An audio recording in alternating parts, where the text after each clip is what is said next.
जी हाँ दोस्तों, आप सभी जानते हैं कि इस बार महाशिवरात्रि 11 मार्च 2021 को पड़ी है। तो इस महाशिवरात्रि पर हम जानेंगे कुछ खास, कुछ ऐसी बातें जो हम नहीं जानते हैं और जिन्हें जानना बेहद ज़रूरी है। जी हाँ दोस्तों, तो आइए आज हम जानेंगे कि शिवलिंग पर आखिर क्यों नहीं चढ़ाई जाती ये 7 चीज़ें और क्यों नहीं होता इनका इस्तेमाल पूजा में।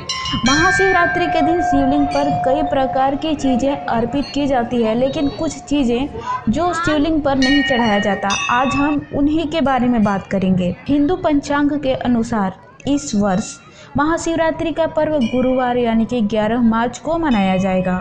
शिव भक्तों के लिए महाशिवरात्रि सबसे बड़ा दिन होता है।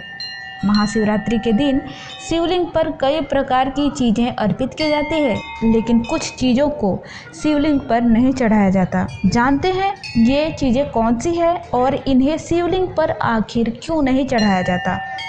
आखिर क्या कारण है कि शिवलिंग पर इन चीज़ों को चढ़ाने की वर्जित है। सबसे पहले हम बात करेंगे तुलसी की। जी हाँ दोस्तों, वैसे तो हिंदू धर्म में तुलसी का विशेष महत्व है, लेकिन इसे भगवान शिव पर चढ़ाना मना है, वर्जित है महाशिवलिंग पर चढ़ाना इसे। इसके बाद हम दूसरे नंबर पे बात करेंगे तिल। शिवलिंग पर तिल भी नहीं चढ़ाया जाता है। मान्यता है कि तिल भगवान विष्णु के मैल से उत्पन्न हुआ है, इसलिए इसे भगवान शिव को अर्पित नहीं किया जाता है।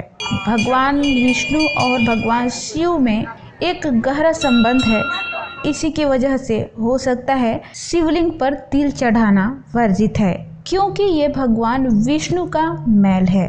टूटे हुए चावल भी भगवान शिव को अर्पित नहीं किए जाते हैं। शास्त्रों के मुताबिक टूटा हुआ चावल अपूर्ण और अशुद्ध होता है। जी हाँ दोस्तों, तीसरे नंबर पे हम टूटे हुए चावल की बात किए। इसके बाद हम चौथे नंबर पे बात करेंगे कुमकुम की। भगवान शिव को कुमकुम और हल्दी चढ़ाना भी शुभ नहीं माना गया है। इसके बाद हम बात करेंगे नारियल। अक्सर लोग नारियल शिवलिंग पर चढ़ाया करते हैं। शिवलिंग पर नारियल का पानी भी नहीं चढ़ाया जाता। नारियल को देवी लक्ष्मी का प्रतीक माना गया है। देवी लक्ष्मी का संबंध भगवान विष्णु से है, इसलिए नारियल शिव को नहीं चढ़ता। लेकिन अक्सर लोग ये गलती कर जाते हैं और शिवलिंग पर नारियल का पानी अवश्य चढ़ाते हैं। इसके बाद हम बात करेंगे शंख की। भगवान शिव की पूजा में कभी शंख का प्रयोग नहीं किया जाता। शंखचूड़ नाम का एक असुर भगवान विष्णु का भक्त था, जिसका वध भगवान शिव ने किया है। शंख को शंखचूड़ का प्रतीक माना जाता है। यही कारण है कि शिव उपासना में शंख का इस्तेमाल नहीं होता।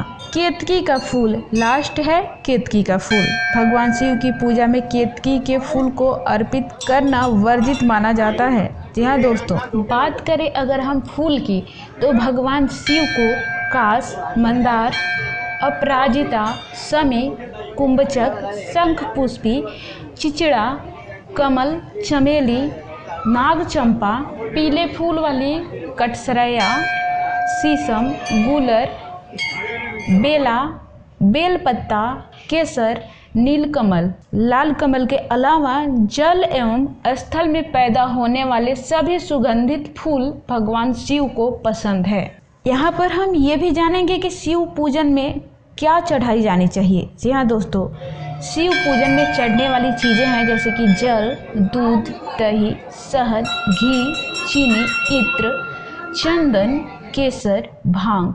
इन सभी चीज़ों को एक साथ मिलाकर या फिर एक एक चीज़ शिवलिंग पर चढ़ा सकते हैं। शिव पुराण में बताया गया है कि इन चीज़ों से शिवलिंग को स्नान कराने पर सभी इच्छाएं पूरी होती है। इस वीडियो में हम ये भी जानेंगे कि शिव की पूजा कैसे की जानी चाहिए।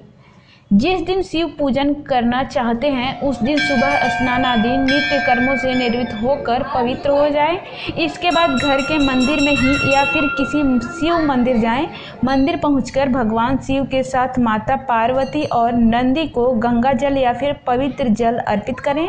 जल अर्पित करने के बाद शिवलिंग पर चंदन, चावल, बेलपत्र, आंकड़े के फूल और धतूरा चढ़ाएं। और यहाँ पर हम ये भी बात करेंगे कि शिवलिंग पर जो चीज़ें चढ़ाई जाती हैं उन चीज़ों से हमें क्या क्या फल प्राप्त होते हैं।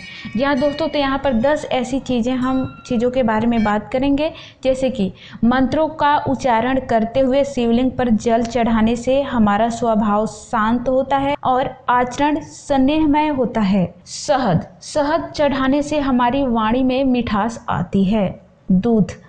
दूध अर्पित करने से उत्तम स्वास्थ्य मिलता है। दही चढ़ाने से हमारा स्वभाव गंभीर होता है।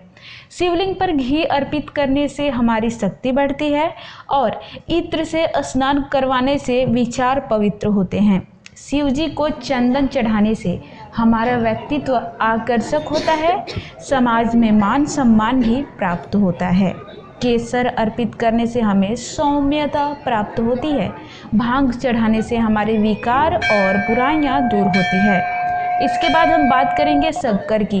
शक्कर चढ़ाने से सुख और समृद्धि बढ़ती है। जी हाँ दोस्तों, तो आखिरी में हम बात करेंगे जैसे कि पूजा की समाप्ति करनी है, तो पूजा संपन्न करने के लिए भगवान शिव को घी शक्कर का भोग लगाएं और इसके बाद धूप दीप से आरती करें। जी हाँ दोस्तों, तो कैसी लगी आपको हमारी ये वीडियो? अगर अच्छी लगी हो तो चैनल को सब्सक्राइब कीजिए और साथ ही बगल की घंटी को भी दबाइए। साथ ही साथ कल शिवरात्रि है, यानी कि महाशिवरात्रि है, और महाशिवरात्रि के दिन किन किन लोगों का फास्ट है, कौन कौन ये फास्ट करने वाले हैं और कैसे करते हैं, कहाँ पर कैसी पूजा की जाती है, आप अपनी राय हमें नीचे कमेंट बॉक्स में ज़रूर दें।